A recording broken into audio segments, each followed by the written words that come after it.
Hayeng imoinugi lagi sinanaba kolik phengba hogre khoi sena sidi phengga loirabane phasran hayeng amuka takhidoineba lange lange phanyamdi lange sumai leiramine ba hana koina sinadana dum thambanina machuje dum onjan masan ahanba maron ngasi loi phengtoni hayeng amuka kakau phengaga lore Chaisin ga jar oina machuje chujo iskuse ju fazar chiloi langtik langtoni si jiju sumain tawramine ba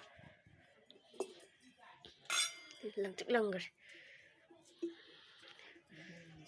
tengko kaje ibingi chak ka hinjang ga ising ga hapnaban miyam kon aramba phi maje ising hapuradi langba watli Chambragi masagi thokjarapa mahido aduduga waijiga tawraga ta'aga langi phalyam langare hana dum sinadamnina machuje ma'aga leibine phalyam langthokre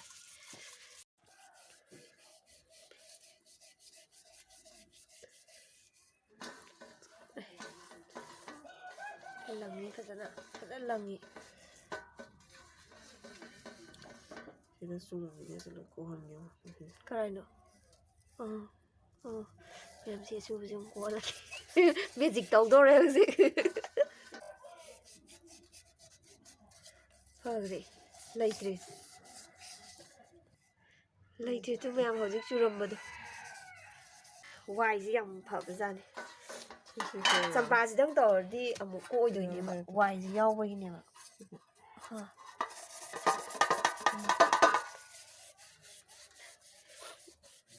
Mẹ khôi đi xuống máy nuôi anh tàu đấy thì mẹ bắt tay phim và đang bởi phim với mẹ em đi lấy làm đi quoi lăng cái lôi đấy nhiều mà ôi rồi khôi thì quân thì lăng nó mà phim với gì đấy mà rồi gì khôi nó bà mình và ninh gì mà ninh đang mình ta phải đâu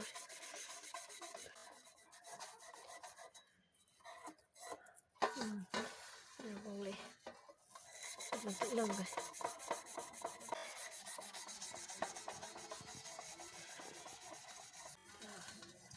Mẹ hꯧji surambado loi kokhreta koigi wai yam kanara jani Tinu pisa. istinu tai wai nian pare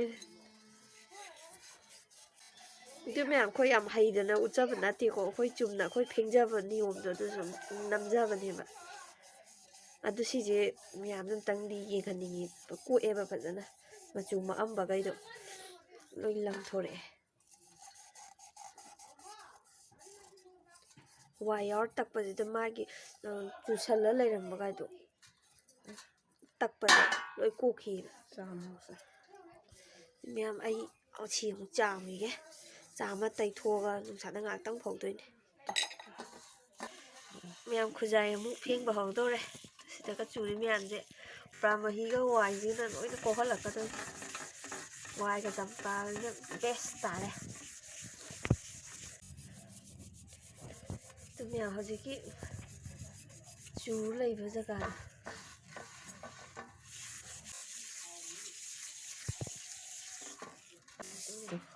tu mẹ houji ki chu na phare tu amta leitre tu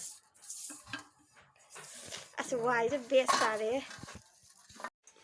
mẹ khoi kon ku pheng ni na all method ki ku pheng ni new method ki ku pheng ni na tare ayambana wai yauraga phengdabasu phengnaramane bauji to khoidi all method se ma'am phadi phae masi ko eba yamna chuba bai